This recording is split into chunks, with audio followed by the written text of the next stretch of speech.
So we got some guests in the office here. We go live on Instagram. We're live on Facebook, so other people from around the world can ultimately listen in and learn from it. I do want this to be somewhat of a discussion. I'm going to go really quick through the slides, honestly, because a lot of the information I'm going to put on my website. So if people on like Facebook or guests here, you want the information, we'll get you the website address and stuff, because each one of the articles, each one of the references, research articles, I kind of tell people I don't speak from this is what I believe. I speak from, hey, this is the information that I have reviewed. This is what has developed my perspective and, ultimately my opinion, but yet it's the research and evidence is there for each and every one of us to be able to accumulate if we want. It's quite a bit. It's not fun to accumulate and read through all this stuff. Sometimes you got to go to work in the military. They don't give you a ton of free time. Then you want to come home to your baby. You want to be healthy and live a life that's quality life with your baby, right? So, God's called me to read the research and then deliver as much to you as I possibly can, and that's kind of the way I see myself as, a vessel to bring this information to people out there in the world. So that's what I'm going to do. I'm going to kind of turn this down. So if I get comments and questions, my staff always look out for that. Welcome, Joy. Come on in. Okay, so we'll need a couple extra chairs. So let me move this and we'll get started. But I do want people to feel free to ask questions. Some of the questions will be answered, but if you need clarification on a subject, feel free to ask away. I will try and make it as quick as possible. I usually try to keep it around an hour, and tonight my wife will probably definitely want me home. She said she was resting up and cuddling with baby Ren now that she's thankful, praising God that baby Ren's okay. So ultimately, we've all heard, who declared war on cancer. Nixon did back in 1971. And I want you to take note of the number up there because that was the total mortality in the United States back then when we declared war on cancer. At the end of this, I'd like to say we should probably decide to declare war on something else other than cancer. Because if the war we've been fighting has ultimately gotten us to the point where we are right now, does anybody know the statistics right now in America, where we are today, before I go forward with a bunch of other statistics? So we were 330,000. How many people per year are dying in the United States from cancer, all types of cancer? Over 600,000 estimated for this year. Okay, the estimate is well over 600,000. So 1953, we look forward to something like penicillin for cancer, and I hope within the next decade, so that would have been by 1960. Mid-1960s, they were expecting to have something as simple as penicillin, like an antibiotic. That was Sloan Kettering Cancer Institute. There is, for the first time, a sign of victory in the air. Reader's Digest, that was a sign of victory in the air, was all the way back in 1957. That's what they were telling us. And you ultimately figure out why they're saying these things. We are so close to a cure for cancer, we lack only the will and the kind of money that went into putting a man on the moon. The American Cancer Society full-page ad in New York Times. I believe that was back in the 1970s. I don't have a date on that one. So these are all in chronological order. So with $1 billion for the next 10 years, for 10 years we could lick cancer, and that was in 1969. All right, MD Anderson Cancer Institute.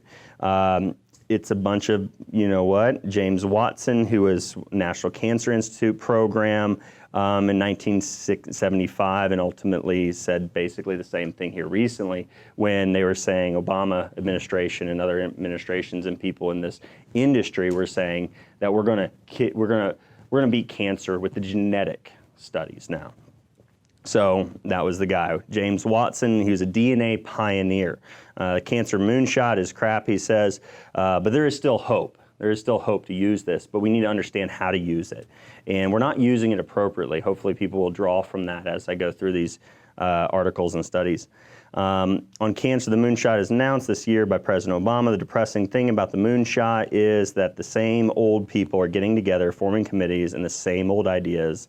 He says it's all crap. So because, it's been 30, 40, 50 years now. Do you follow me? It's been close to 60 years. And basically the same people who are running these industries are the same people on these government committees and the people at the helm, steering this ship. Where's this ship ended up? Better or worse? Are we going in the right direction or wrong direction? Do you get my point here? So if we leave it up to the same old people, where are we going to end up 60 years from now? I think it's time to start thinking about where we can take this ship in the right direction or who can take over. The next few years, we'll see an emergence of an arsenal of new cancer drugs. In 1986, some 35 years of intense effort focused on improving treatment must be judges of a qualified failure, so they started to speak the truth. This is the New England Journal of Medicine, and the mortality of 1986 was 469,000. That was only, what would that be, 30-some years after they, well, not even 30 years after Nixon declared war on cancer. Cancer deaths we can cut by half by the year 2000. That was 1989. We have not cut it in half. We've actually nearly doubled it. And back when I did this, 2000 was 552,000. Barack Obama's declaration, need to cure cancer for the loved ones we've all lost and family we can still save. Let's make America the country that cures cancer once and for all. And that was in 2016 and 590,000 roughly. Joe Biden now here recently says, I promise to cure cancer if elected. What? You love how somebody can actually promise that? I promise you I can. Just for somebody to say that, I'm like, yeah, you don't deserve to make any decisions on anything, because if you can promise something that literally, yeah. Why does he just do it now? I know, right? Yeah, it's like, I promise I've got the cure for cancer. Well, and I always joke, I'm like, well, when you look at some of this stuff, the reality is there's a lot of information. I'm not going to say that we're going to cure every single person, but we could be saving a lot more lives than what we're saving right now if we use the information that's available to every one of us. The biggest thing is going to be a mindset shift in the way we take on, when somebody's diagnosed with cancer, but also with our testing. Testing is a big problem right now. Again, he said that, and 606,880, what the estimated death toll will be in 2019. So this American Cancer Society's death toll estimates. So this is another thing. U.S. cancer care delivery is in crisis. All right, this is back, if I remember the date, it's 2013. Cancer treatment has grown so complex, many doctors can't keep up with the new information or are offering incorrect treatments, failing to explain the options, and leaving their patients to coordinate their own care, according to a report released on Tuesday by the Institute of Medicine. How would you like to be diagnosed with cancer today and have to coordinate your own care? Or have to go to an oncologist that has been trained in one thing 30 plus years ago, and they're trained in surgery, they're trained in giving chemotherapy, they're a radiologist that gives radiotherapy. And because that's the primary treatments we use today. And those are the trainings they've got. So a lot of our doctors here today, they're not trained in everything. They're not trained in looking at the body as a whole, okay? How many of you know somebody who's been diagnosed with cancer, then diagnosed with cancer again, and then ultimately passed from cancer? Most of you are shaking your head yes. Because ultimately, and how many of you know out of everybody here that shook your head yes, raise your hand if you know the person, they went to the doctors, they said, okay, we're going to use the primary medical systems approach. We're going to cut it out.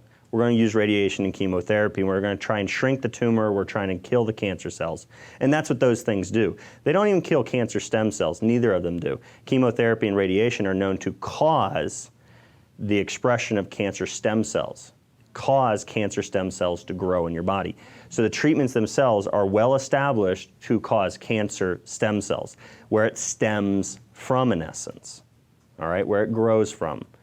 One of the best things people would realize is that if you just cut it out or burn it out, all right, you may have shrunk the tumors. Good thing about chemo, if it's effective for that type of cancer that you have, it's because you have rapidly replicating cells. And chemotherapy kills rapidly replicating cells. Hence why it causes damage to the mucosal lining of your intestines, your throat, your esophagus, your sinuses, vaginal lining, rear end, all those places become very inflamed and harmed, all right? It's coming from your own body. That's where cancer came from. It came from your cells. So whatever caused those cells to basically turn on the genetic factors that basically signal for cellular replication and signal for, or the lack thereof, stop the signaling of programmed cell death, whatever caused that response is still there in the body. Does this make sense? Hence why, if we just focus on killing cancer cells alone, we're going to continue on the same path we're on right now and continue to see people go through multiple rounds of cancer and more people die because we're using treatments that cause cancer, more aggressive type of cancers.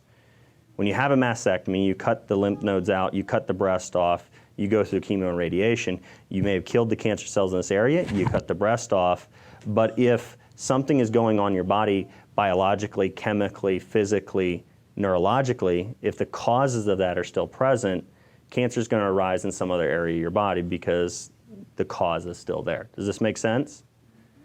Anybody need me to expound upon that any further? All right. So when we look at it, we have to look at the body from a complete perspective. And we also got to realize what are the two of the systems that are most prominently established to be causative in cancer. If I was to say what causes breast cancer, give me some examples. Just give me some examples, a couple of them real quick. What causes breast cancer? What is a medical establishment typically in news and stuff like that?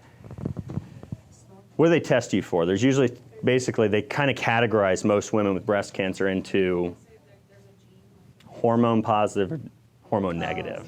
Does that make sense? So when I said hormones, most of you are like, oh yeah, hormones cause cancer. Hormones don't cause cancer. Hormones will feed cancer, but they don't cause cancer itself. Your body would never cause you to develop cancer. Your body's smart, it'll do the right thing, all right? Now there is the overexpression of estrogen if you're consuming things like atrazine or herbicides that cause hormone disruption, ultimately leading to the death of an insect, but ultimately overexpressing production of estrogen in your body. That would be a problem, yes. Because estrogen is develop breasts, things like that. It's for that hormone and going through stage of life actually helps the cells in a female become a female body. So there's an aspect there where it can help with the production and growth of cancer cells, but it's not going to cause it alone, all right? When we look at the two sources, it's really nervous system and immune system. If you study it down to the root causes, this is why what they're looking for right now is a new field of medicine called neuroimmunology. The nervous system and the immune system interplay, and it's back and forth talk. That ultimately is what they're looking at being the next evolution in cancer treatment. This is why you'll see on news and stuff like that, they're talking about cancer vaccines. Anybody heard about that? Anybody heard about the woman who took a cancer vaccine and then breast tumor completely disappeared? But then they did a double mastectomy. If you read the article, so she was an experimental study to see if a cancer vaccine, it's not really a vaccine, and it's nothing new actually if you study back in the 1960s. In fact, Cooley's toxins was taking a bacterial toxin, injecting it directly into tumor cells, and it would trigger an acute inflammatory immune response in the region of the tumor, and the body would attack it. So in essence, if you say, there's an infection right here, the body was easier, the immune system, it was easier for the immune system to recognize that this bacterial toxin was not supposed to be there. Cancer can be kind of stealth, it can be hidden. It's somewhat of your own body, so sometimes the immune system isn't functioning properly and the body can't identify that that is not normal cellular growth, and that's neurological. If your body can't recognize that that's going on, then that tumor can continue to grow, all right? So what they're doing is they're injecting bacterial toxin into there, and then the body says, oh wait, I'm under attack by bacteria. I know this. This is something I can recognize because this is nothing produced in my body. This is nothing that should be here. Cancer cells are somewhat like your tissues. Does this make sense? So then the immune system mounts a response in that region, and ultimately it's like, oh, wait a minute, I'm starting to figure out these other cells in this region, which would ultimately be harmed and damaged too, would start to break apart because the immune system, even if the immune system didn't attack those cells alone, because of the bacterial toxin, the immune response there, and the release of inflammatory cytokines, it would damage the tumor cells, causing them to basically dissolve, and then the body would start to recognize this, and then it would fight off the cancer. So that was used a long time ago, and I'll read you an article about that. And it's sad that it's not a vaccine, though. I hate that they use it as terms of a vaccine, because that's nothing. It's nothing what you would consider like childhood vaccines and things like that. There's another vaccine, though, that was used for prostate cancer. Anybody hear about what happened with that one? Provenge. Provenge was brought to market with fraudulent research. Researchers even came forward and admitted that they were basically, I call it they were stabbing the men in the back in the placebo group, the group that they weren't doing any treatment to. What they were doing is extracting immune cells from these placebo group gentlemen. They were extracting millions of their white blood cells, their immune system. They were just extracting it. They were drawing blood, taking out their white blood cells, giving their red blood cells back, but they were removing their immune cells. In the treatment group, in the vaccinated group, in the group that got the Provenge, the prostate cancer vaccine, what they were doing is they were taking and extracting their white blood cells, they were taking biopsy tissues of their tumors, and they were mixing it in a petri dish with their white blood cells, their immune cells, and the cancer cells, in hopes that if we just mix these together enough, hopefully the immune cells will recognize that this is a cancer, and then we'll inject the immune cells back into the person's body. In the aftermath, they found out that actually the treated men were dying faster than if they didn't do the treatment at all. And the only reason the researchers came forward and said the only reason we're seeing that the vaccine looked good in the clinical trials is because in the placebo group we were extracting their immune cells just like we were in the treatment group, but the treatment group we gave their immune cells back. In the placebo group, we never gave their immune cells back. How important is your immune system for you to fight cancer? Do you get me? Hence why they're looking at how do we harness the power of the immune system today. So my expectation in the legitimacy of these new cancer therapies, things like that, isn't too hopeful. Neurological causes, trauma, stress, and toxins, infections, allergens, medications, metals, food, toxins, and autoantigens, so like autoimmunity, things like that. Ironically, a lot of autoimmune conditions, except for when the person is on medications. Medications cause the increased risk of cancer in individuals with an autoimmune condition, but meanwhile, with an autoimmune condition, you typically have a lower risk. For one, it's one of the leading causes of death in women 24 to 45 years of age, okay? So it's one of the leading causes of death now. It's growing exponentially, hundreds of thousands of % increase in autoimmune conditions this day and age. So we're seeing people a lot sicker, a lot sooner.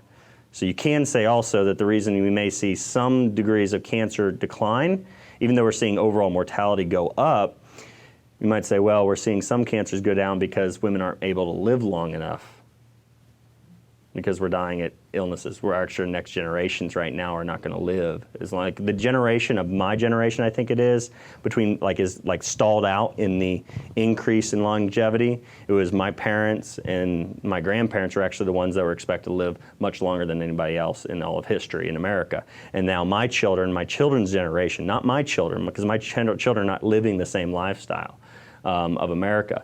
So my children will continue on, I believe, to be able to live probably longer than I have because, my parents took me to McDonald's and everywhere else and stuff like that. And now I'm where I'm at now and God led me here, so I get to teach my children how to live in the first place. And then we get, the babysitters there at church that take us aside and say, hey, Doc, we gotta talk real quick. Your boy, when we give out candy, your boy's telling the other kids that they're eating poison. I'm not sure. I'm like, what do you want me to do? Tell him to lie in church? I'll just tell him to keep his mouth shut. They laugh and then they just bring a banana for him or something like that. That way he doesn't feel out of place. So these are two biggest systems I would say people need to look into. Nervous system is going to control neurotransmitters. Immune system is going to release cytokines. But this is crosstalk, okay? Neurotransmitters affect the immune system. Cytokines from the immune system affect the nervous system and so forth. So really understanding these things. And then from there, really I wanted to kind of hit on the hormones. And my letters and stuff for some reason got messed up here. So your immune system through cytokines and activation of the nervous system can affect neurotransmitters and activation of their chemical messengers and affect hormones. It's literally all downstream. So hormones are still downstream from the immune system and the nervous system. So immunity over inability, spontaneous regression of cancer. Every single type of cancer ever identified yet has gone into spontaneous remission in somebody, okay? What they're finding is spontaneous remission isn't just like miraculous healing, which it is for the person. You know what I mean? It's like that's a prayer answered for that person. So I'm not going to downplay what God can do for people. But the reality is, when you look at it, They're saying it comes down to really the immune system. What we're seeing in these spontaneous remissions, a lot of them will have, the vast majority of them, they'll actually find that the person who had a cancer, was told they'd die or wouldn't have to go through aggressive treatments, they ultimately were able to go into regression because of an acute infection. It's one of the primary central findings around many, not all, many of the cases of spontaneous remission. And that's where Cooley's toxins, even in 1891, William Cooley of New York Memorial Hospital developed the most effective single-agent anti-cancer therapy from nature, which faded into oblivion for various reasons. Why do you think it faded into oblivion? Grow some bacterial toxins in a petri dish and inject those, nothing else, just that. Nothing man-made, everything you just took from nature and put it right in the tumor cell. Now again, that would be awesome if used appropriately, but also through the discussion of your body doesn't lack bacterial toxins. Do you get me? So it didn't work for everybody. And there was cancers that came back, but there were some people that, hey, they got scared, they got diagnosed with cancer, they probably changed their lifestyle, they went to Dr. Cooley, he injected this bacterial toxin into the tumor. The immune system did its thing. It responded because now it could recognize something was there that needed to be killed off or fought off. So it responded and it killed the tumor. Now what made the cancer come there in the first place though? That has to be identified and corrected. So this could be used to buy time in my opinion, but you should never rely on this alone. Something outside of your own body and outside of your environment and outside of what you're doing on a daily basis. If you neglect what you're doing on a daily basis that allowed for what you were exposed to in the past or how your body's functioning that time period, that time in your life, if you ignore all that and you just go to somebody else and say, hey, what do you got to inject in me or what do you got for me to swallow, you're never going to fully heal. Does that make sense? So in our relentless effort to go beyond nature to fight cancer, we often overlook the facts nature provides to heal our maladies. I love that statement. I really do. Because I believe in nature is where we're going to find a lot of things that can ultimately heal the many, many, many sick people that are suffering in this world right now. So you look at the immune system, I'm not going to go through it too much, but you look at one of the best supplements, trying to give you something real quick if you want to take home. You know, ultimately, if you're looking at this time period, okay, we're in the flu season, whatever, if you want something that's going to get one of the root sources of your immune system is going to be astragalus, one of the best supplements to actually help with bone marrow production of immune stem cells. So, and help with the production or the maturation, which means the maturity of immune cells into cells that are going to either go to fight infections and fighting viruses, protect, or for memory cells, those different things. But astragalus, I'm trying to think of where the results were. It was really cool. These results do indicate a therapeutically relevant role of PG2 in modulating M1, M2 macrophages pool, facilitating dendritic cells maturation, and synergistically enhancing anti-cancer effect of conventional chemotherapy agents, cisplatin, thus laying the foundation for further exploration of curative relevance of astragalus, basically, polysaccharides. That's what the PG2 is, astragalus polysaccharides, poly being multiple sugars. So as a surrogate immunotherapy and or clinical feasibility of its use for maintenance therapy in patients with lung cancer. Lung cancer is a very deadly cancer. 2011, substantially. Some herbs I'll find they've more than double the effectiveness of chemotherapy agents. I'll also find studies on certain herbs where they'll say, we studied this herb, we added it to the regimen, and we saw that chemo-resistant cancers. What does that mean? Chemo-resistant cancers. It's not touching it, it's not killing it. Chemo-resistant cancers ultimately became susceptible to chemotherapy once ginger root was added. And I'm like, it wasn't, you know what I mean? But then I can find you isolated just ginger root can kill cancer cells. See, the sad thing about right now, I have to use the research ultimately to speak, ultimately to give information, at least to be able to say this is what the information says, so it's not my opinion. But when I read studies like that, chemotherapy wasn't doing anything. Over here we got petri dish studies on all kinds of nuts, seeds, herbs, extracts, things like that, that kill cancer cells in petri dishes, but they say we'll never let the nutritional world use subjects with cancer unless we give them chemotherapy exactly the same time. Yeah, it's sad. So I'm always like, you just want to be able to say, it was the chemotherapy, this made the cells sensitive to the chemotherapy, but it must have been the chemotherapy that cured them, because it couldn't be this herb that people could get off the grocery store shelves. So echinacea pushes one immune system. Vitamin D is essential for other immune system activation and cell production. If you want to just say two of the best herbs and supplements I believe that are out there on the market are reishi and chaga, because they support. And it's pretty amazing what they say. They support two different areas of the immune system. This one goes to reishi mushroom. Polysaccharide fraction was shown to enhance both adaptive and innate immunities, both triggering the production of cytokines, various cytokines, colony stimulating factors from mouse splenocytes. It was reported also that tumor necrosis factor alpha and IL-6 production were stimulated in human and marine, that would be human and animal studies, mouse models, a Ganoderma Lucidum, which grows wild around here.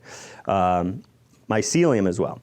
This effect might be due to an increased synthesis of nitric oxide induced by beta-glucan. These polysaccharides were found to be highly suppressive to tumor cells proliferation in vivo while enhancing the host immune response. So kind of simple, it suppresses tumor cells, tumor growth, and enhances your immune system. Pretty cool. And you could go through and read like this stuff here. Just the effects these things, and what I like about chaga is when you look at somebody that has, quote unquote, a genetic predisposition to cancer, like the BRCA 1 and 2 genes, chaga is really good at helping DNA repair, improving DNA methylation or the control of methylation, downregulating the overexpression of methylation. So it actually enhances DNA repair mechanisms that ultimately could get the DNA back online to doing what it was supposed to be doing in the first place. Because the gene doesn't cause the cancer, it's when the gene isn't expressed is when the cancer is caused. Raise your hand if you've heard of the BRCA 1 and 2 genes. The genes that were tested in Angelina Jolie, and then she had her ovaries removed and her breasts removed for it, right? Okay. So did you believe, raise your hand if you believe before this, that that gene caused cancer? The BRCA 1 and 2, BRCA 1 and 2 gene. Did you believe that it caused cancer? Or were you led to believe it caused cancer? Come on, people. Yeah, we were led to believe that the gene causes cancer. No, it's actually mutation and damaging and improper underexpression of that gene. That gene actually is a DNA repair gene. So it's actually a gene that helps the repair of genes. People with that gene, it's typically further out on their DNA. So it's towards the ends of their DNA, which when you have damage to your DNA, it's usually not damaged on the inside, it's damaged from on the outside. And you have telomeres. Telomeres are basically protective DNA. All right, it really doesn't signal for anything. It's just there to protect the ends of your DNA, which is basically like a manual that tells you what to do when you need to do it. And you turn to the pages. Your environment tells your body through cytokines and different things like that we talked about these mushrooms having an effect on. It says cytokine PL42. And the body goes, okay, page 42, and I look at this. Okay, the DNA says to do this, this, and this. But it's through the neurotransmitters, through the immune signaling pathways, ultimately turning genes on and off. Does that make sense? We're not taught this stuff. We're not told this stuff. We're just said, oh, that gene doesn't function properly, let's go ahead and cut your ovaries out and cut your breasts off. On thewilddoc.com, I have one of the videos that I did on Angelina Jolie I actually took at the time because the doctors said that they hailed her as heroic for what she did. And when they did the oophorectomy, they hailed her as heroic, but when you read the entire article, it actually says that we don't know how beneficial this is.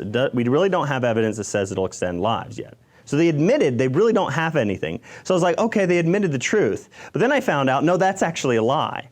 Because every single published study out there, everything on oophorectomy, having your ovaries removed, inducing menopause before you're 45 especially, increases the risk of overall death, mortality from cardiac issues to cancer, to lung cancer and breast cancer. And even women who have oophorectomies had increased risks of breast cancer. And they remove your ovaries because they're like, well, the BRCA 1 and 2 gene increases your risk of breast cancer, and breast cancer is driven and caused by hormones, so let's go ahead and remove the organs that produce your estrogen hormone.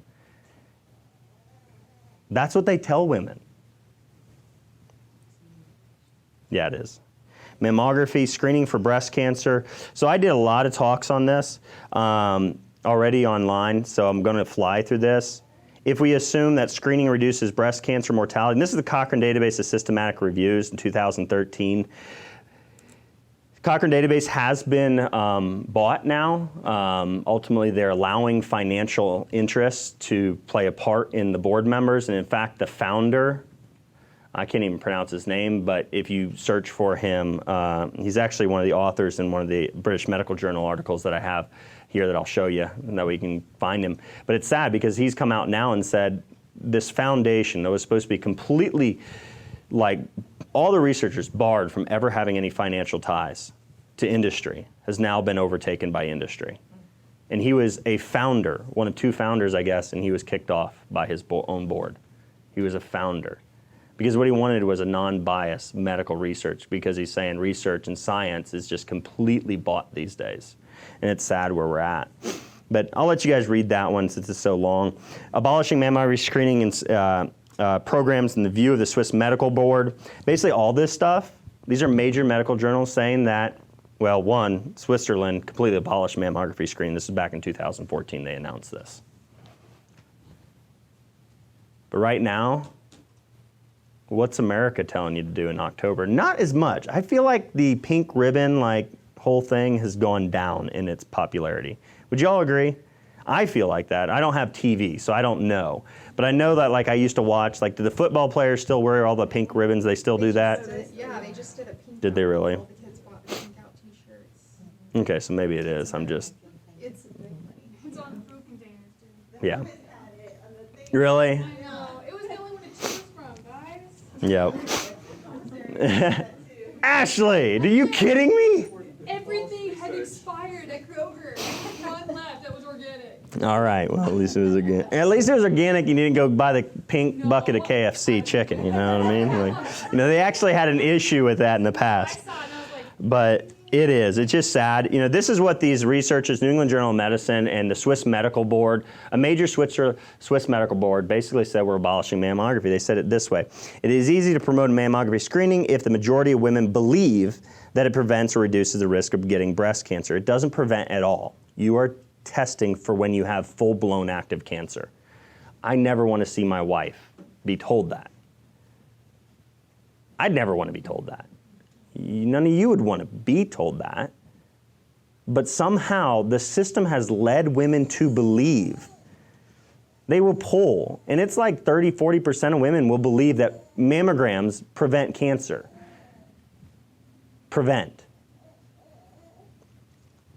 Kendra saves lives through early detection of aggressive tumors. We would be in favor, and this is the thing, I would be in favor of this, of mammography screening, if these beliefs were valid. Unfortunately, they are not, and we believe that women need to be told so. From an ethical perspective, a public health program that does not clearly produce more benefits than harms, it is hard to justify. Providing clear, unbiased information, promoting appropriate care, preventing overdiagnosis and overtreatment would be better choice. Breast cancer mortality and organized mammography screening in Denmark. All right, we found a mortality decline of 1% per year in the screening areas, and in the non-screening area, or in women of the same age in the non-screening areas, we found a decline of 2% mortality per year from breast cancer. So which group would you rather be in? The non-screening group. All right, but again, during these time periods, we're seeing also a rise in cardiac mortality in women. We're seeing a rise in autoimmune conditions in women and things like that.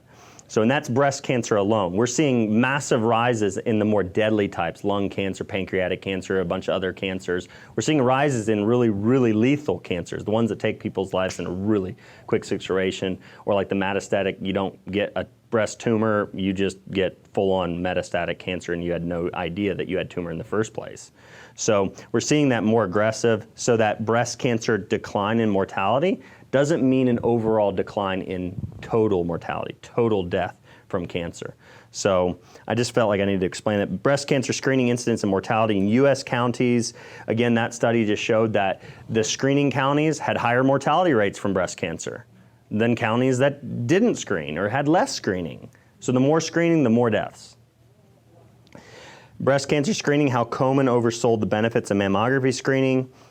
Dangers and unreliability of mammography. Breast examination, safe, effective, and practical alternative is self-breast examination. Natural history of invasive breast cancers detected by screening. Every one of these studies. Here's the question I had online came from this study right here. And somebody online actually asked me, did they delineate the different types of breast cancer into whether you could actually say that breast cancer, if left alone, would go into spontaneous remission?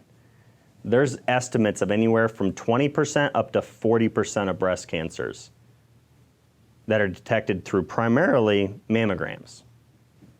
And that's the thing is, in mammogram detected breast cancer, 20 to 40% of cancers, women diagnosed with that cancer, their body could go into spontaneous remission on its own. Thus, if they'd never done the mammogram in the first place, they would have never known they had tumor or any type of cancer cells in their body, and it would have completely gone away on its own and never harmed the person, never grown to a full-blown cancer. It'd actually just completely disappear.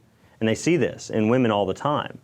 In this study here, they did a cumulative incidence of invasive breast cancer was significantly higher in the screen group than the non-screen group, 1,268 versus 810, all right?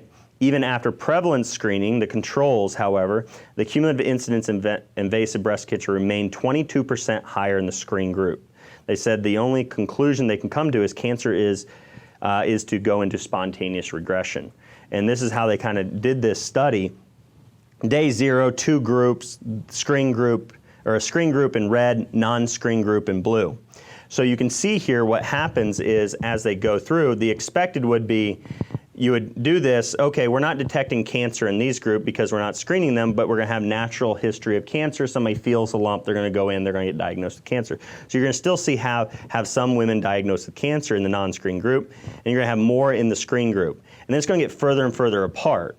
Well, what they expected was when they did a mammogram on the 4th year, when they did that, they should have seen the same number of cancer.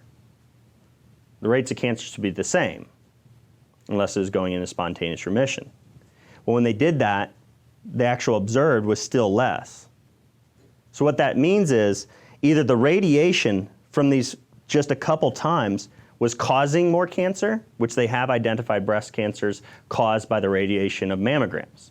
They know that, all right? They expect around 1 per 1,000 women to go into annual mammograms will get breast cancer because of the mammograms. And the Cochrane Database of Systematic Reviews, that major meta-analysis looking at the harms and benefits of breast cancer screening, actually said that we might actually extend the life of 1 patient per 2,000 we screen annually. So you're doubling up on the number of women you are causing cancer in. So it's more than double the harm of the quote-unquote benefit, all right? So either the mammography radiation is causing the cancer, or the other option is that the tumors are going into spontaneous remission. They'd find one here. If they just let the woman go and not screened her or not ever detected, it'd be gone. It'd be gone before the next screening. It would go into remission on its own. So a lot of these women would never have been diagnosed. Does that make sense, everybody? Sometimes that's a complicated one for people to realize. So the body can heal itself. That's what it means. Ultimately, the body can heal itself, and ultimately what happens then is a woman goes through chemotherapy. Some women are harmed by the chemotherapy. Chemotherapy causes cancer stem cells. Radiation causes cancer stem cells. Radiation and chemotherapy causes a lot of cardiovascular problems and other immune deficiency problems. So what happens is you have a whole lot of negative effects from going through treatments for a cancer that would have never harmed you in the first place. So this is a good graph here, British Medical Journal again. This is the number of women going to annual mammograms, going way up. And this is mortality from breast cancer. If mortality from breast cancer, the blue line and the blue line, you should have seen, okay, screening goes up, well then guess what? Then the mortality should have gone, boom, like that, if you were saving lives, all right? If they were detecting early cancers, that if they removed the tumor or gave the treatments that would prevent aggressive, deadly cancers, then guess what? If that was the case, then removing the more treatment, the more chemo, the more surgeries would prevent aggressive cancers, deadly cancers. So this idea that getting women tested, diagnosing cancer early, having them go through the treatments will prevent more aggressive deadly cancers is all a myth. It's all a myth or a lie. Early detection, or early cancer detection fizzles again. I had a part of one reason early detection doesn't make a bigger difference is that absence of effective therapy. It hardly matters when a tumor is found. Earlier or late, you're doomed, they said. What that means is if what we're doing today, it's not necessarily everybody, because there's people doing it and healing themselves. And in fact, I went over the body can beat terminal cancer. People being told, you have a deadly cancer, you have a cancer that is incurable, that everybody dies with. And they say that, and I'm like, not everybody dies, because every cancer known to man has gone into spontaneous remission in somebody. So I say, well, if it's gone into remission and somebody's healed themselves, God's given everybody that opportunity and capability, so go figure out how to do that same thing. And it's a great Discover magazine article, The Body Can Beat Terminal Cancer, and these people who decided, like, I'm not gonna go right into chemotherapy and all this stuff. I'm gonna take time off work, I'm gonna travel with my family, I'm gonna eat right, I'm gonna take long walks and hikes in the mountains and the woods and stuff like that. They walked through this guy Mayberry. His name was Mayberry.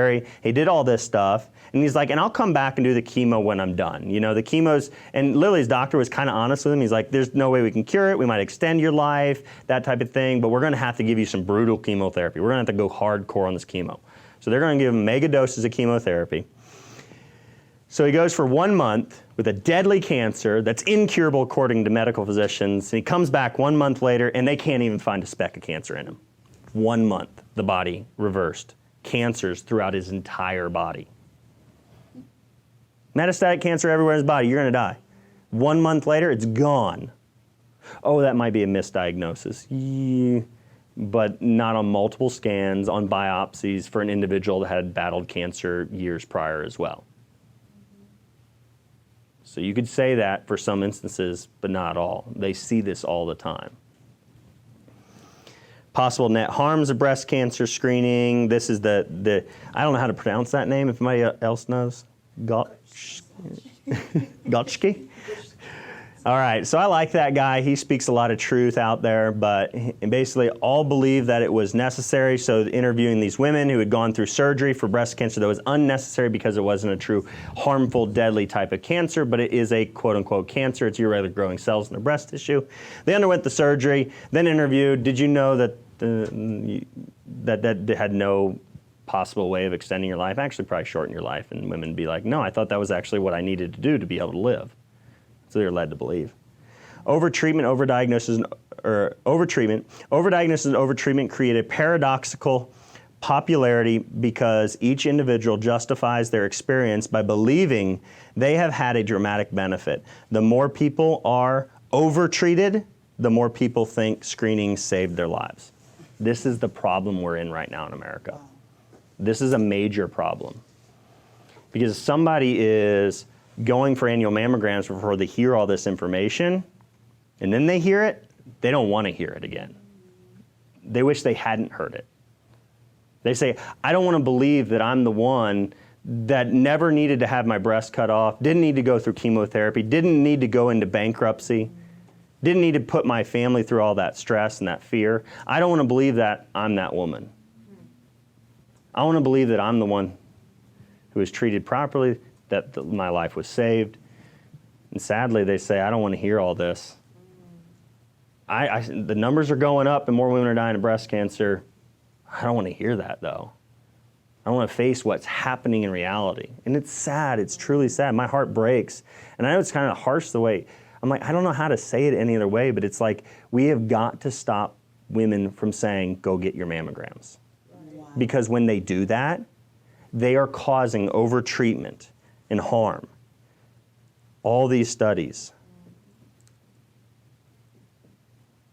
Mammograms catch few cancers early that are actually the ones that would cause a woman to die. More breast cancer deaths occurring in younger unscreened women. Of course, they're promoting screening through that manner. Here it is.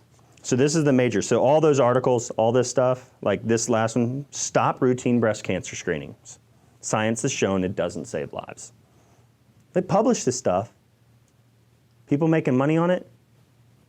They're not stopping. They're selling pink ribbons. And sadly, when you have no other option but the hummus that has the pink ribbon on it, just gave money. I'm kind of upset here. Can you return that to Kroger, please? I don't care if we've ate most of it. I don't want my money back. I know, right? It is, and it's sad because in the argument they're using,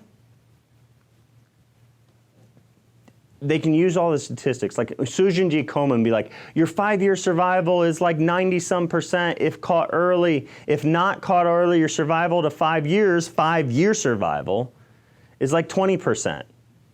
Using 5-year survival with screening is always destined to massive bias and causing deception and causing people to believe that going and getting screened would save their life or extend their life. So 5-year survival looks like this. So without screening, so if women never went to screening, you had 100 women going, just living out their lives, you'd have a number of them diagnosed, okay? And let's say all of them got breast cancer. But all 100 women, they were just the 100 women out in the population that were going to get breast cancer, all right? They found out they had breast cancer at age 67, all right? 3 years later, at age 70, they all died. That's a 5-year survival of what? 0, okay? So without screening, 5-year survival is 0%. The same women, now live in America and they do screening. They get diagnosed with cancer at age 60 when the tumor is smaller, all right, early. They go through the mastectomy, they go through the chemotherapy, they go through the radiation over these years. They get told, hey, you made it 5 years, you made it right here to 65. They ultimately die at 70. Meanwhile, their bank account's drained, they've gotten tons of infections, they've lost tons of time with their family. Do you follow me? Yes. They lost all their hair, they couldn't have sex with their spouse because it was too painful, ruined a lot of aspects of their life, and they still die at 70. But never being explained this, what's this 5-year survival with screening? 100%. Screening saves lives. When you define it as a 5-year survival. Do you follow me? That's what they're saying. This is the National Cancer Institute. This is not Dr. Dale Brown, the wild doc. This is me how many of you have seen this? Raise your hand. Because you've come to my talks. I'm just kidding around. But all right, we got a clause in there. If you've come to my talks before, you're not allowed to raise your hand. But you get me here. This is not my opinion. Literally, we could say we would be doing less harm to the lives of women if we would just say completely do away with all screening that screens in this manner, that looks for full-blown active disease. Definitely with a screening technique that causes cancer. Do you follow me?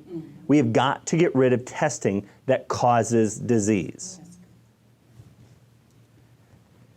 Another way to explain it would be this. 1,000 people progressive cancer without screening. 5 years later, 400 are still alive, or 400 alive and 1,000 dead, or out of 1,000.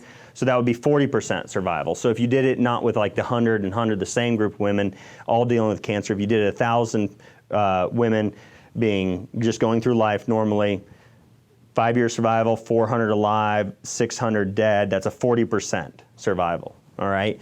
So you add an additional 2,000 women who go through the screening, or with screening, you add an additional 2,000 women who get diagnosed with cancer. So then now you put your total number at 3,000. So when you look at that, 2,400 are still alive, all right? 2,400 out of 3,000. You have 2,000 alive, 4,000 alive from the original group. So you have 2,400 total alive, and you have 600 dead. 600 dead, doesn't matter. And that's what the National Cancer Institute is saying. Our screening techniques don't work to actually extend real life.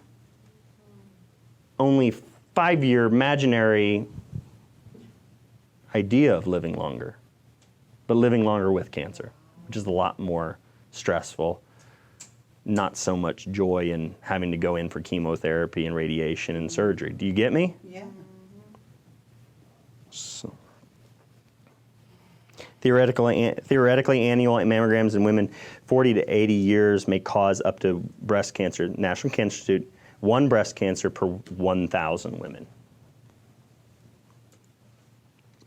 Anybody seen this in the news here? Like, well, when I took it offline, I think it was yesterday or today. Woman diagnosed with breast cancer after museum thermal camera reveals a hot spot. Anybody seen that?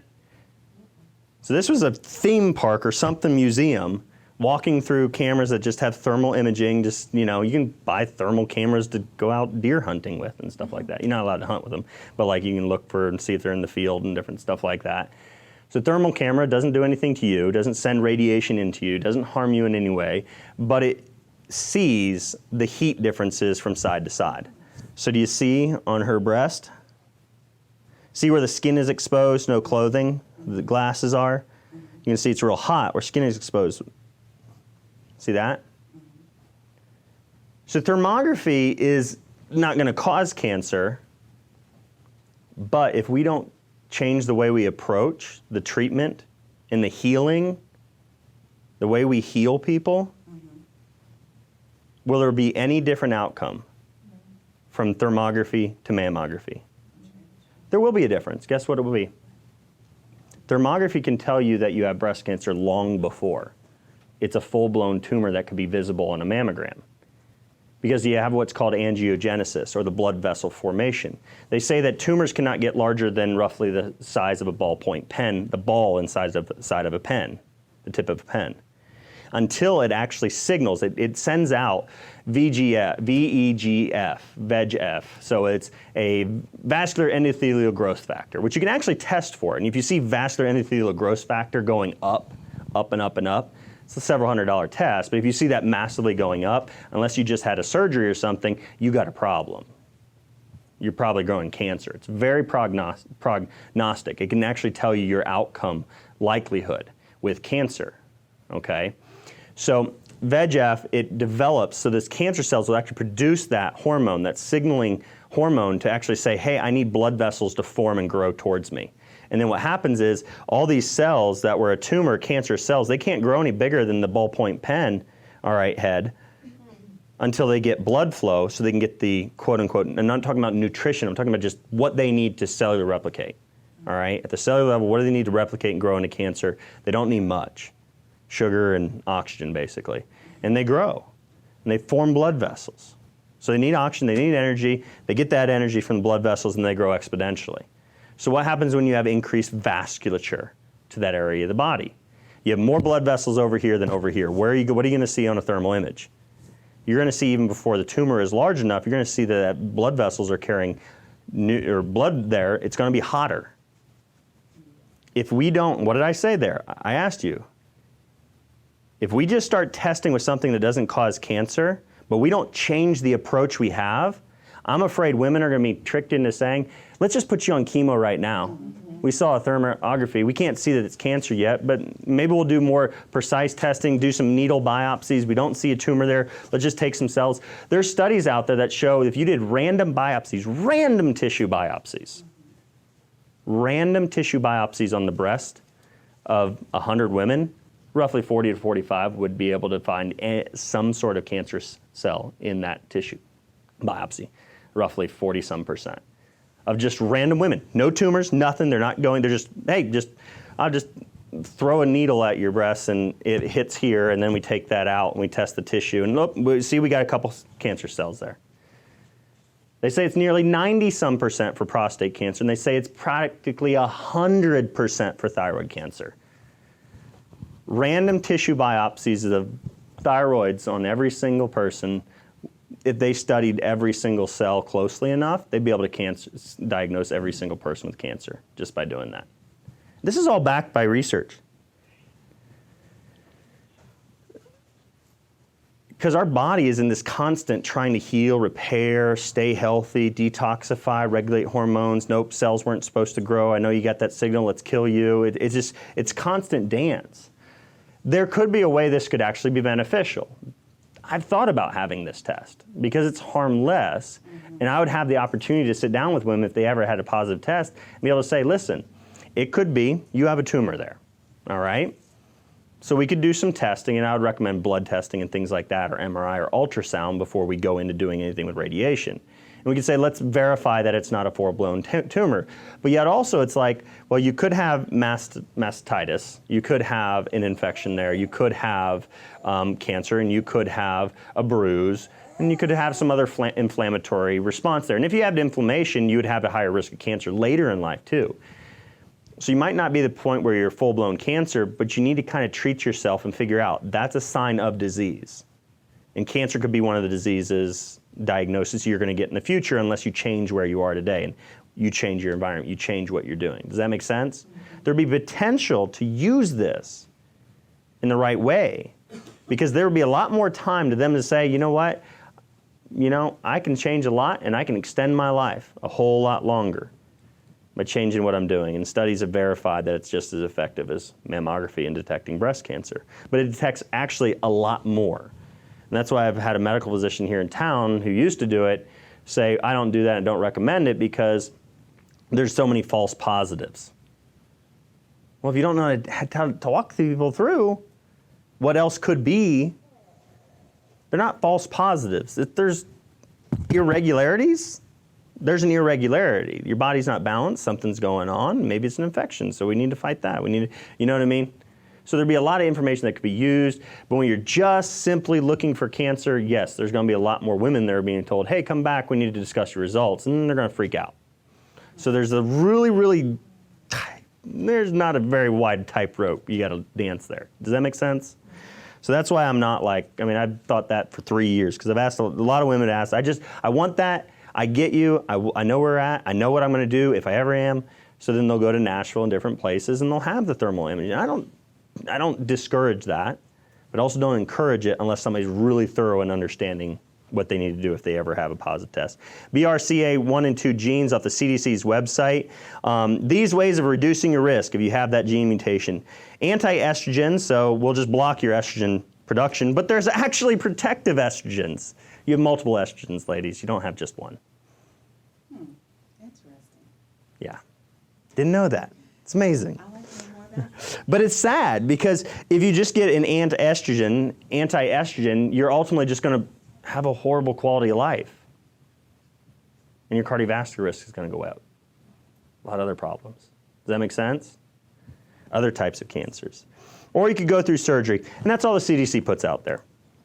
Why most women, though, shouldn't undergo BRCA 1 and 2 testing. Detection of false positives is quite frequent. When breast cancer test goes wrong, oh, you got the BRCA 1 and 2 gene, let's rip out your ovaries and cut your breasts off. Oh, wait, we made a mistake. That was not your gene expression. That's what happened. And just one example. Stress gene activates link between breast cancer spread in a new study. Stress gene. But it's not a gene that causes you to be stressed.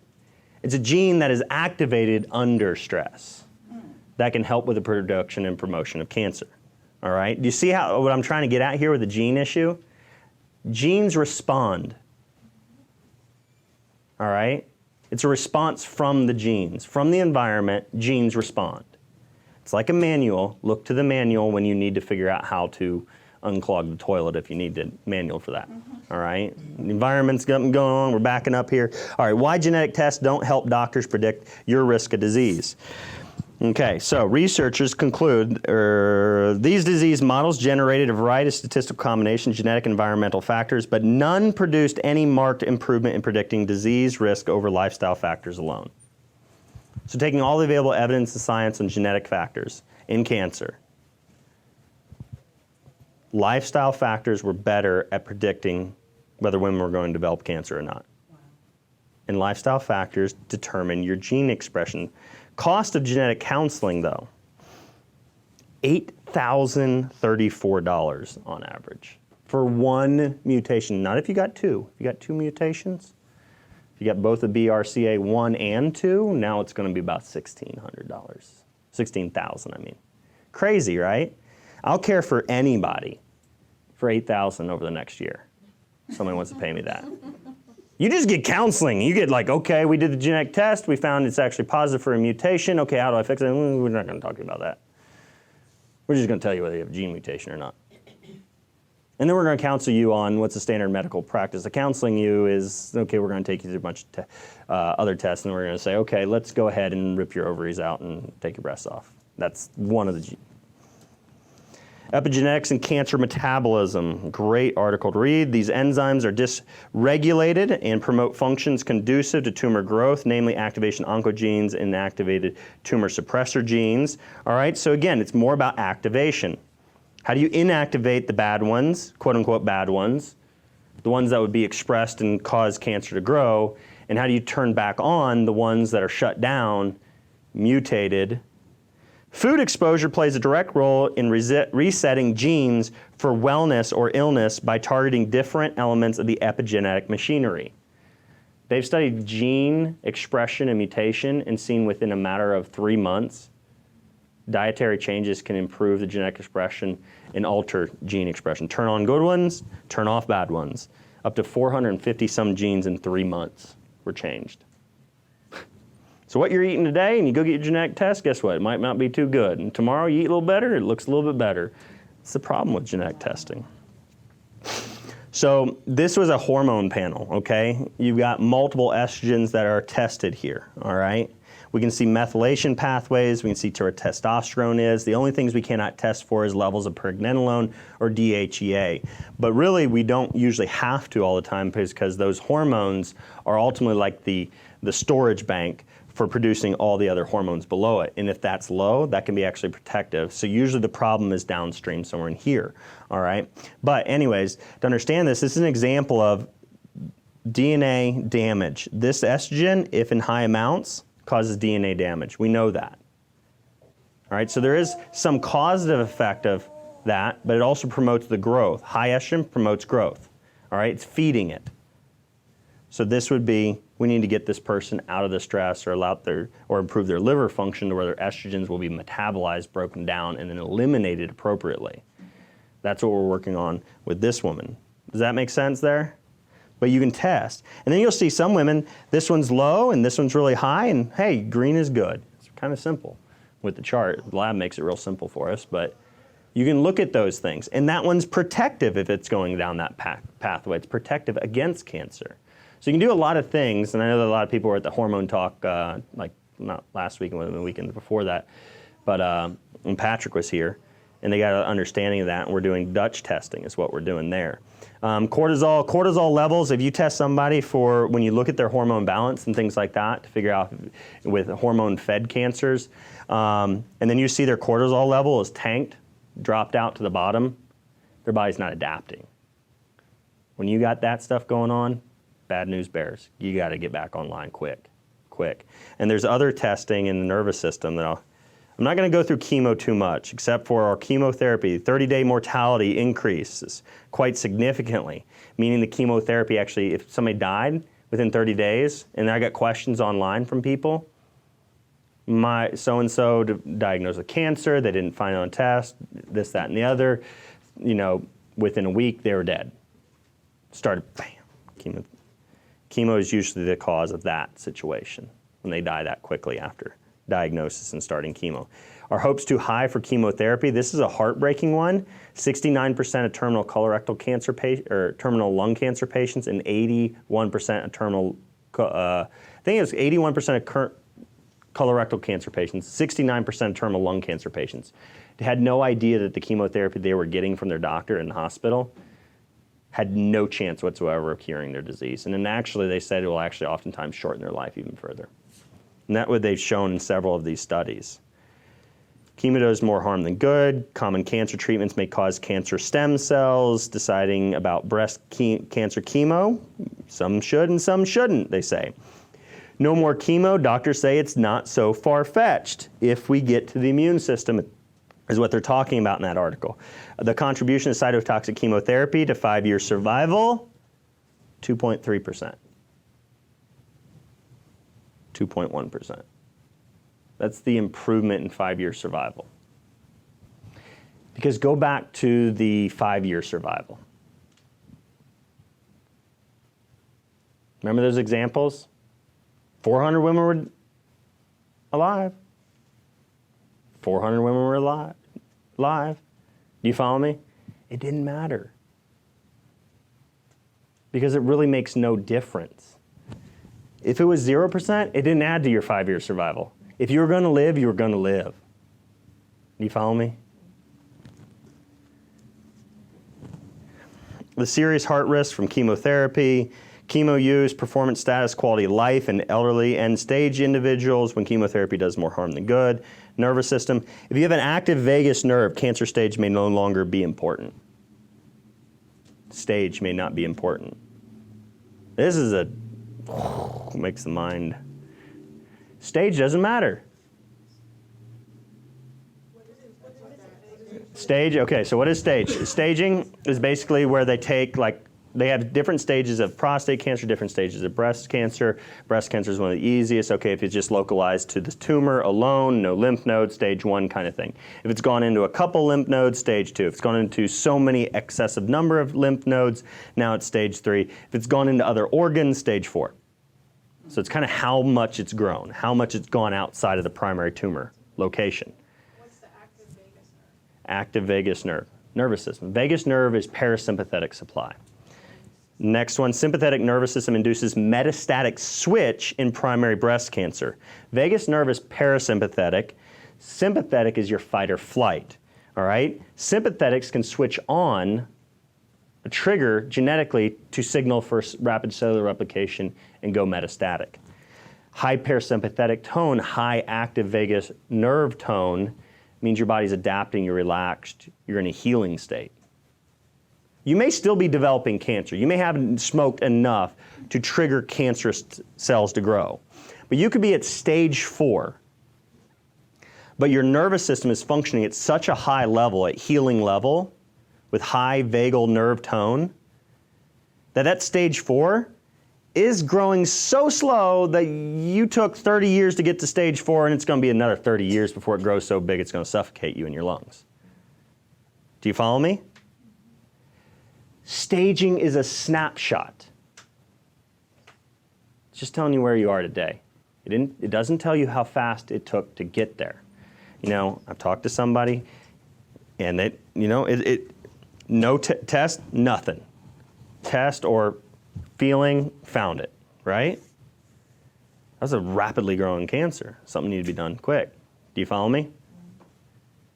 Versus some people, they never go through testing, anything like that. 30 years in the making. It's stage 4 because it's throughout your entire body, but it's growing so slow, it's not going to kill you. Why don't you test the nervous system and see what kind of state their system is in? And then add the things that are going to benefit their quality of life instead of just going in there, ripping their organ out, ripping their lung out, lung transplant, deadly results for some for that. Do you follow me?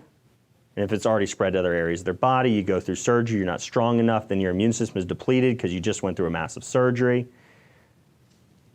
Sympathetic nervous system, think about this. Pretend you went into your mammogram last week. Ring, ring, ring, cell phone rings, don't know the number. Or it says hospital, doctor's office. Hey Jan, I need you to come back in immediately. We found something on your scan. What happens to your sympathetic tone? Do you follow me? That can literally take women from a comfortable state, sympathetically, neurologically, trigger them to go into metastatic. They sent them into fight or flight, scared them. Sympathetic nervous system in cancer, this one, the animals, they did a sympathectomy, removing areas of the sympathetic nervous system or damaging it, which controls your immune system. All right, you need your sympathetic system there. If you remove it, your immune system will not be able to function properly. All right? You need it. But you don't want it to be overexpressed, because then it can cause other problems. So what they find in animals is they can do an ectomy, removing parts of the nervous system, signaling pathway into various organ tissues in an animal's body, and then graft cancer cells into the animals. And if they didn't do that, if they didn't downregulate the communication between the brain and the body in that region, the cancer would be implanted in the body of the animal and the cancer would die off. The body would fight it off. They'd recognize that's not me, that's not growing appropriately. I'll kill it off the immune system. Go in there, kill it, cancer's gone in a few months. They do an ectomy of their sympathetic system that's unable to identify that cancer is there, unable to signal to the immune system to be able to help it fight off that cancer. They implant the cancer cells and the cancer continues to grow and kills the animal. Your nervous system is a major component of your ability to fight cancer.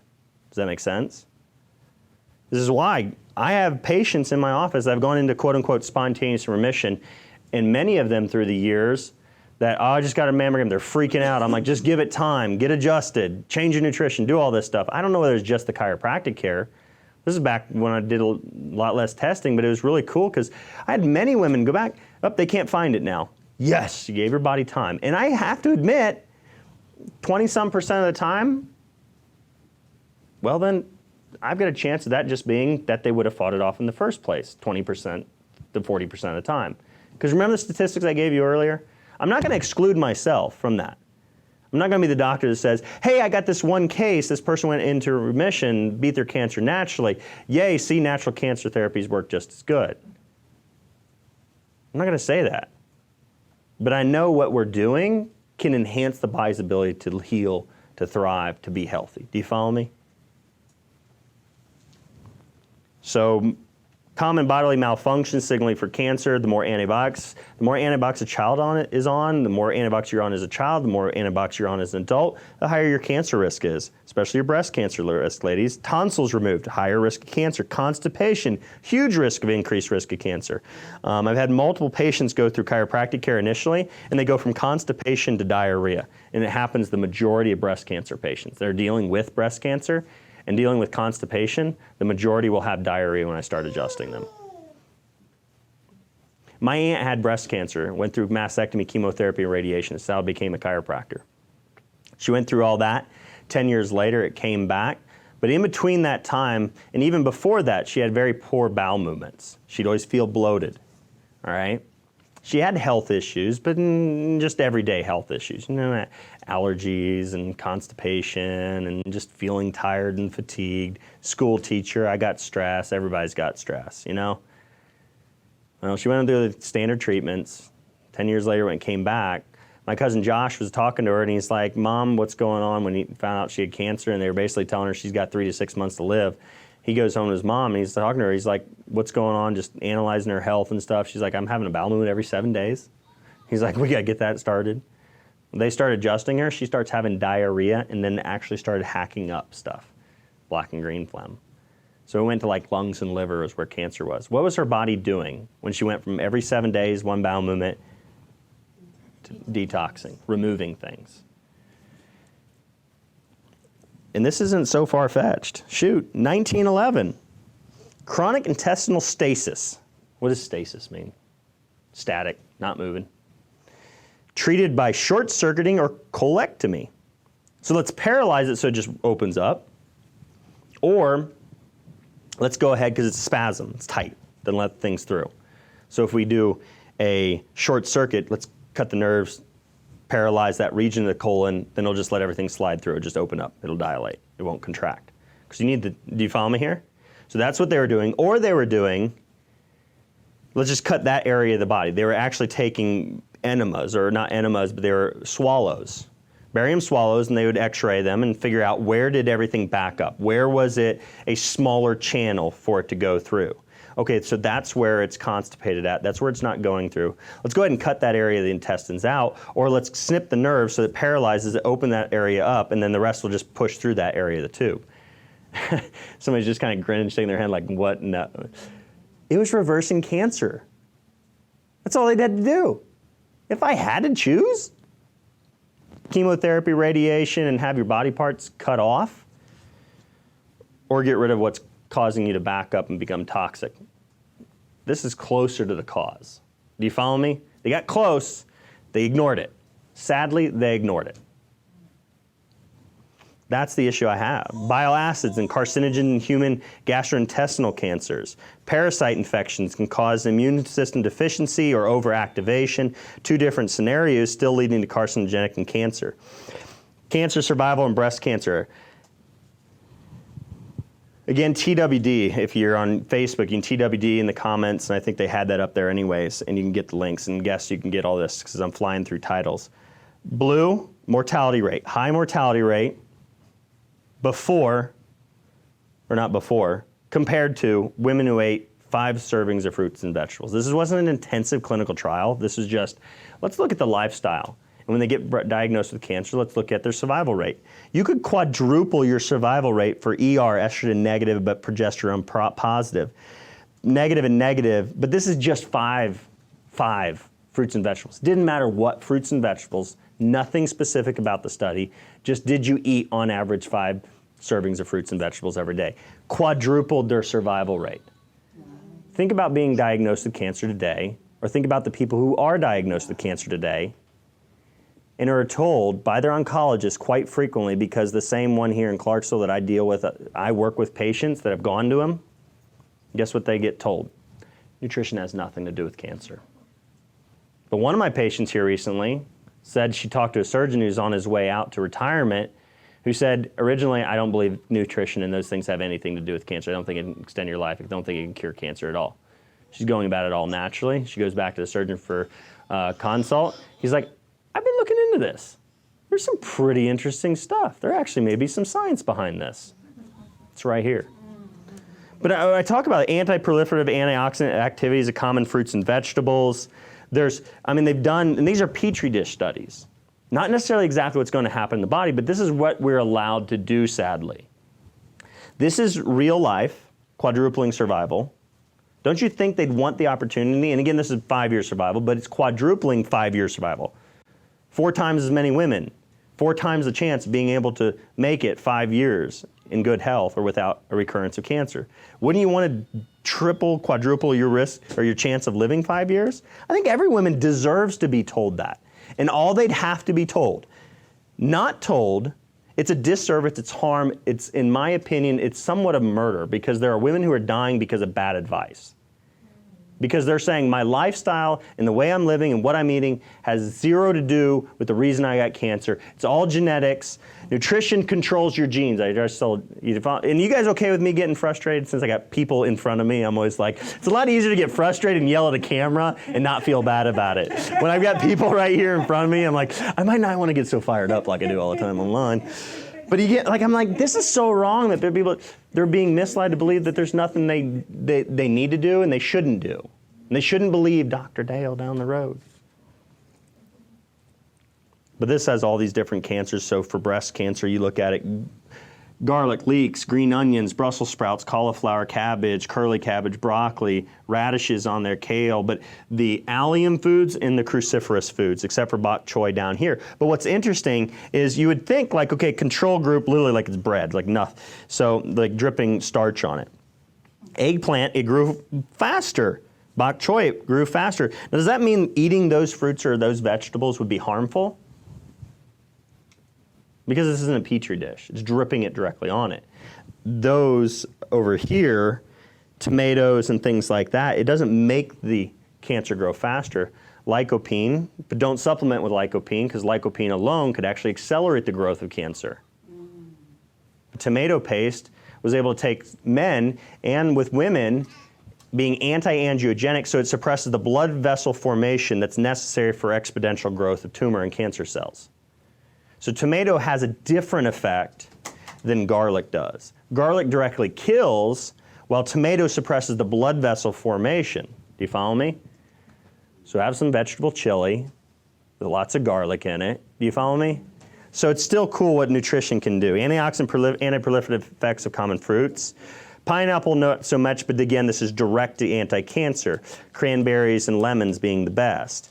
Actually freezing and then consuming the blended pulp of the peeling of lemons would be even more beneficial. Moringa, sugar-sweetened beverages add to cancer. Dietary flaxseed actually improves tamoxifan's effectiveness. I'm like, it doesn't improve the effectiveness.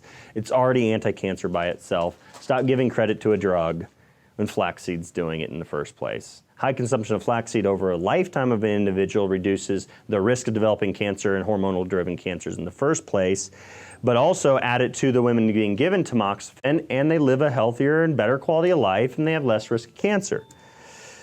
Analyzing the effects of extra virgin olive oil on HER2 positive cancers, dietary flaxseed, again, maybe I had that in there twice. Like tamoxifen, human breast cancer cell lines of flaxseed, vivo anti-tumor effects of the stem of pineapple, so don't eat the outside, just eat the stem. More anti-cancer. So again, you kind of go back to that real quick, where it's like, oh, pineapple's not so good. It's because what are they dripping on what part of the pineapple? The stem is better. Do you follow me? So eat the stem. Cut it in a way where you can consume those like triangle pieces, so you eat the whole core and stem of the pineapple. Extra virgin olive oil's effect on HER2, parsley, fighting cancer, phenols in olive oil, soy isoflavones, fermented soy. You will find studies, there are studies that soy accelerates cancer growth. Why do vegans get cancer if plant-based? Yeah. Soy isolated protein. What increases insulin-like growth factor, which feeds cancer?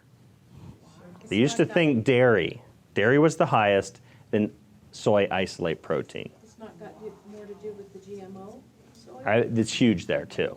But that's where, yep, that was the next point to kind of, the soy is kind of like a really like controversial one in this whole discussion. There's a time and place, and there's a proper use, proper preparation, proper consumption. So really where it's like the best evidence to say it's a safe soy is going to be fermented soy pretty much only. And it's got to be the category of non-GMO, organic, you know. So, and even there's black soybeans too. So, the effect of curcumin on breast cancer cells, phenomenal. It kills cancer cells. It literally changes the cell genetic expression of cancer cells. Antioxidant supplements, this is the one, our systematic review of these different supplements, beta-carotene, vitamin A, vitamin C, vitamin E supplements given alone or in combination of one or two of those did not seem to have much effect in the prevention of gastrointestinal cancers. Further, the antioxidant supplements seem to increase the overall mortality. Guys, God didn't create vitamin C by itself. You follow me? This is where I'm really like, I'll have some of those, and there's like, used as a medicine, there's benefits. You look at sepsis, you look at some different things. Vitamin C can be used, but temporarily. No isolate nutrient supplement should ever be taken long term. If you are deficient, there's an absorption issue or somehow an excretion or usage issue. You're using too much, or you're not absorbing. Figure those out. Because if you're not absorbing and you're supplementing isolated nutrients, because I'll have people go to functional med docs and they get all these blood work and urine tests and urine metabolite tests, and they test and they're like, oh look, you're deficient in B vitamins, let's give you a B vitamin. And I'm like, well, why aren't you breaking down and absorbing the B vitamins? Or are you lacking the beneficial bacteria that creates some of the B vitamins? Do you follow me? So, but they see it like, again, like lycopene is like a perfect example because of the tests that have been done. Lycopene, if you take lycopene alone, they saw tumor growth suppressed very slightly. Then the dosage goes up, and long term, cancer growth went up. This is in prostate cancer since it's not on the slides. But you take tomato paste, tumor suppression goes way up because of an anti-angiogenic effect. Yeah? So basically, you're saying that far as vitamin supplements, you shouldn't take them on long term. Isolated nutrient supplements, no. I don't take any of them, okay? Because they work together. Because, yes, everything works together. Everything that's in an orange works together. Everything that's in a tomato works together. There's high amounts of lycopene in tomatoes, but lycopene doesn't cause cancer to grow, except when it's extracted from it and used alone in high amounts. It disrupts the natural balance of what God created. To simplify it, obviously the science says the harmonious balance of the antioxidants and the macro and micronutrients, the phytochemicals, there's so many different things than just lycopene or just vitamin C or just beta-carotene in carrots or other things. Does that make sense? So there's so many other things. So really you need to have a foundation of having your food be your medicine. Okay. All right? I know we're going way over. You all good? I'm good. If you eat right, you don't need the vitamins either. I know we're at an hour and a half. I see the clock in front of me. I always say an hour, and then I'm like, never get there.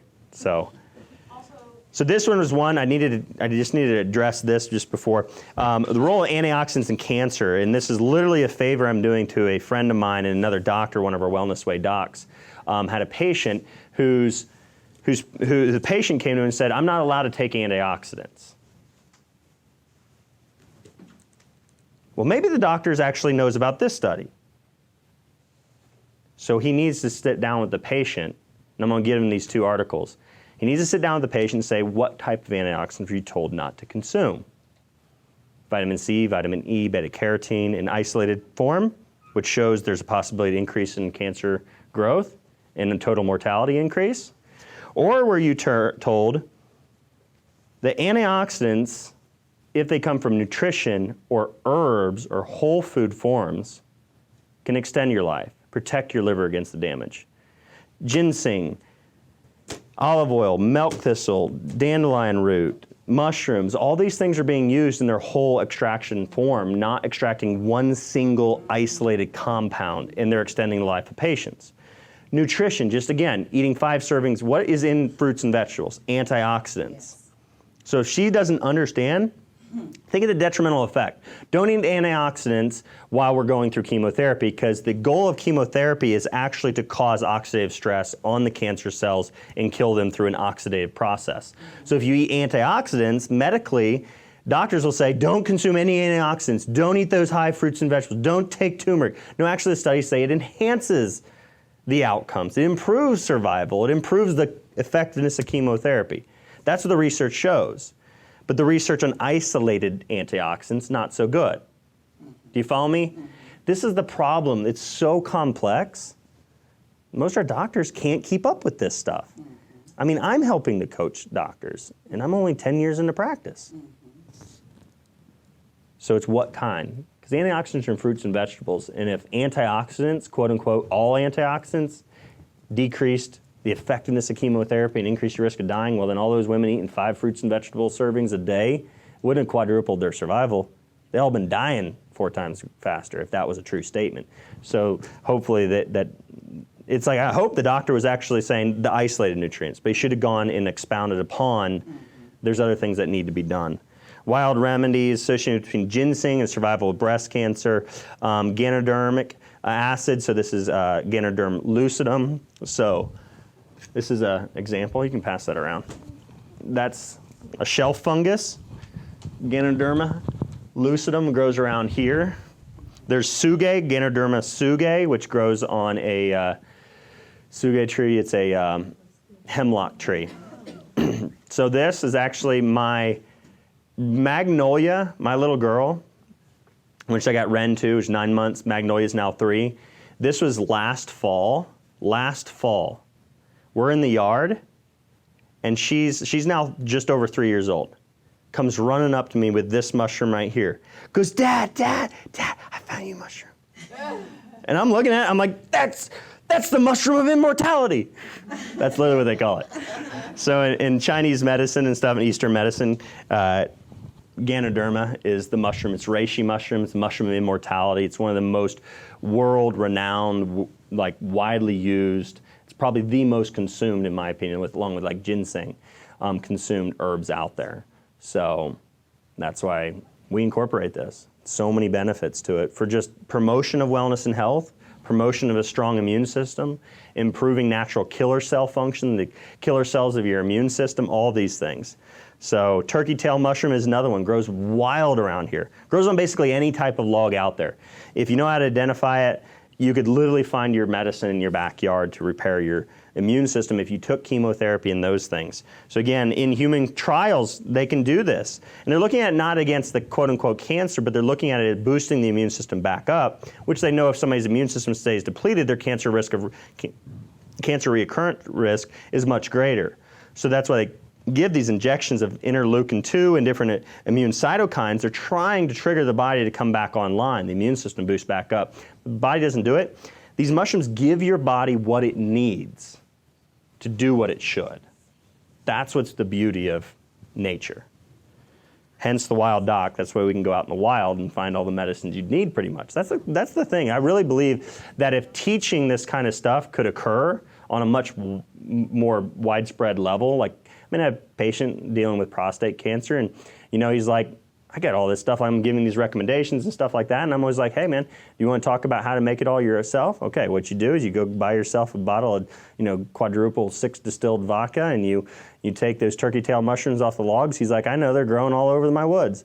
And I'm like, all right, you go and pick you a bunch of it, grind it up, dry it, grind it up, put it in a alcohol, soak it for 6 weeks, take it out, strain it out, then take the pulp, boil the pulp for 8 hours, make a decoction out of that, simmer the water down to where there's only a little bit of water, so you have about 1/4 or 1/5 the amount of water compared to alcohol after you strain the pulp off the alcohol. You mix the two together, now you have a dual concoction of medicine there. You can do it all yourself.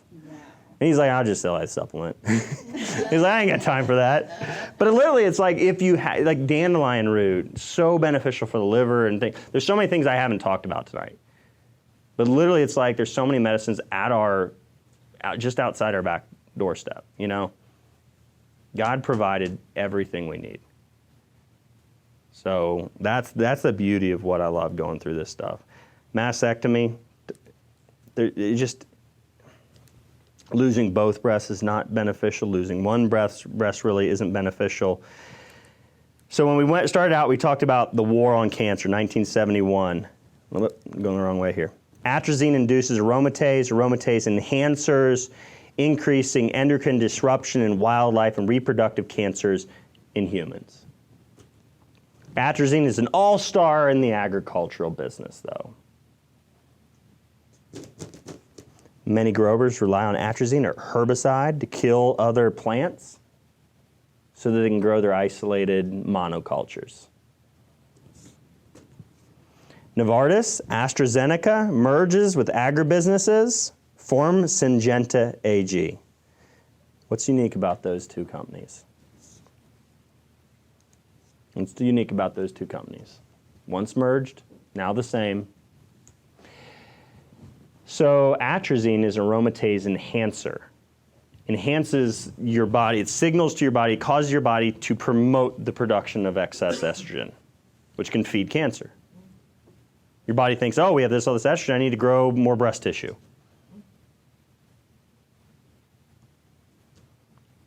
Novartis makes tamoxifen.